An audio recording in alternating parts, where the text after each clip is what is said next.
Praise the lord. యేసుక్రీస్తు నామములో మీ అందరికీ శుభాలు. యెహోషువ గ్రంథము 4వ అధ్యాయము 14వ వచనము. దేవుడు మనకి ఈరోజు జ్ఞాపకం చేస్తున్నమాట, అతని బ్రతుకు దినములన్నిటను అతని గౌరవపరచిరి. యెహోషువకు సంబంధించి దేవుడి మాటను మనకి ఈరోజు జ్ఞాపకం చేస్తూ ఉన్నాడు. యెహోషువ బ్రతుకు దినములన్నీ కూడా ఇజ్రాయేలు ప్రజలు ఆయన ఎంతగానో గౌరవించారు అని ఈ వాక్యం తెలియజేస్తూ ఉంది. చూడండి, దేవుడు ఏదైనా వాగ్దానం ఇస్తే, మాట ఇస్తే తప్పకుండా దాన్ని నెరవేరుస్తారు. యెహోషువకు కూడా ఒక చక్కని వాగ్దానము యెహోషువ గ్రంథం 3వ అధ్యాయం 7వ వచనంలో చేస్తాడు. ప్రభువారు అంటారు, నేను మోషేకు తోడై ఉండినట్లు నీకు కూడా తోడుగా ఉంటాను. ఎలాగైతే మోషేను ఇజ్రాయేలీయులు గౌరవించారు, అలాగే వారి కన్నుల ఎదుట నిన్ను గొప్ప చేయ మొదలు పెడతాను అని యెహోషువతో సూటిగా ప్రభువారు మాట్లాడతారు. ఆ మాటను మరలా 4వ అధ్యాయం 14వ వచనం వచ్చేసరికి మనం అది నెరవేరడం చూస్తాం. నిజంగా దేవుడు ఏదైనా మాట చెప్తే తప్పకుండా అది నెరవేరుస్తాడు.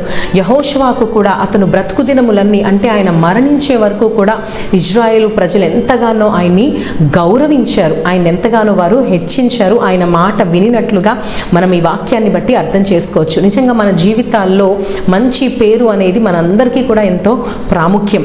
మరి గొప్ప ఐశ్వర్యము కంటే మంచి పేరు కోరదగినది అని దేవుని వాక్యంలో మనకు ఉంది కదా.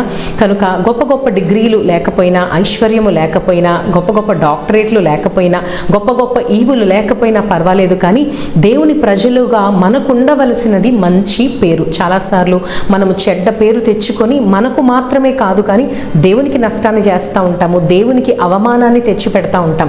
కనుక సహోదరి సహోదరుల, ఈరోజు దేవుడు యెహోషువను జ్ఞాపకం చేస్తూ ఉన్నాడు. మరి ఆయన గొప్పతనం కాదు, కానీ దేవుని కృప ద్వారా దేవుడు యెహోషువను నడిపించి ఒక చక్కని సామర్థ్యము కలిగిన వ్యక్తిగా ఆయన నిలబెట్టి ఎంతోమంది గౌరవించే స్థితిలోనికి ఆయన నడిపించాడు. మరి మోషే ఎర్ర సముద్రాన్ని పాయలు చేసినప్పుడు మోషేను గౌరవించడం మొదలుపెట్టిన ఇజ్రాయేలు ప్రజలు యెహోషువ యోర్దాను నదిని పాయలు చేసి ముందుకు కొనసాగిన తర్వాత అదే ఇజ్రాయేలు ప్రజలు యెహోషువని కూడా గౌరవించడం మొదలుపెట్టారు. ఇంత గొప్ప శక్తిని మోషే కానీ యెహోషువ కానీ ఎలా పొందుకున్నారు అంటే దేవుని సహాయము ద్వారా, దేవుని వాక్య ప్రకారము జీవించి ధ్యానించి ఆయన మాటల ప్రకారం మనం నడుచుకున్నప్పుడు తప్పకుండా మనకి గొప్ప సామర్థ్యము అలాగే మంచి పేరు కూడా కలుగుతుంది. కాబట్టి మన జీవితాల్లో ఒకవేళ చెడ్డ పేరు మనకుందేమో, ఈరోజు దేవుడు మనల్ని దర్శిస్తూ ఉన్నాడు. ఆ చెడ్డ పేరును తొలగించుకోవడానికి దేవుని సహాయాన్ని కోరదాం. ఆయన మాటల ప్రకారం మనం జీవించి మంచి పేరును మనము మన కుటుంబాలు సొంతం చేసుకొని దేవునికి మహిమార్థముగా జీవిద్దాం. God bless you.